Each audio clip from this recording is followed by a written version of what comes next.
One Piece has a lot of amazing stuff coming this year, so I guess it's only right that I finally catch up on the story. I've seen a lot of clips on YouTube and social media over the years, and I used to watch a lot of One Piece AMVs, but I've never actually taken the time to truly consume the story entirely. That being said, let's get into Romance Dawn, the first arc.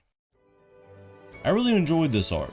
We get to see the origins of Luffy's motivations to even be a pirate because of Shanks, with Luffy already having a very headstrong attitude. I mean, he literally stabbed himself just to try to join Shanks' crew, so you know.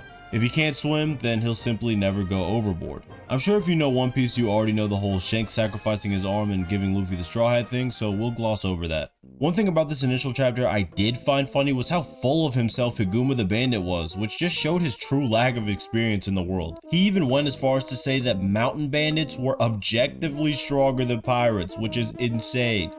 It's also funny that he did all that just to get his entire crew destroyed by one guy and then eaten by a fish. What a failure, man. Another thing I really enjoyed out of this arc was the beginning of Kobe's character arc. He starts off as such a scared guy, too afraid to run away from Alvida despite spending 2 years building a ship to escape. Luffy, though, shows him that even if the chances of failure and even death are high, that it's always better to die trying than to never try at all. Because of that, for the first time, Kobe insults Alvida, and despite assuming he'll die, he has no regrets. In Shellstown, he battles with inner conflict when he realizes that the Navy isn't all good and that people who are locked up aren't all bad, as he'd always believed up to this point. This culminates in him commenting that he can't stand to see the Navy acting properly, and he even encourages Luffy to destroy this corrupt branch of the Navy. Finally, at the end of the arc, Luffy ends up getting Kobe to fight him in front of the Navy as to convince them that they weren't affiliated so that Kobe could join the Navy. This causes Kobe to question himself again, wondering if he'll be reliant on others forever. This is when he truly stands up for himself, and due to that is able to join the Navy.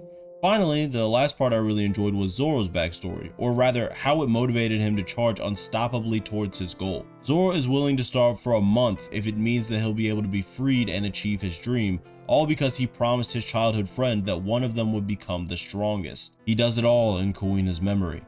It also just shows that Zoro is the type to always keep his word no matter what. Good start to the story in my opinion. Of course, I also did enjoy the art. It wasn't insane, but it was charming, if that makes sense. So yeah, excited to continue the story. I'll probably do this weekly, but we'll see. Anyway, time to go figure out what I should talk about next.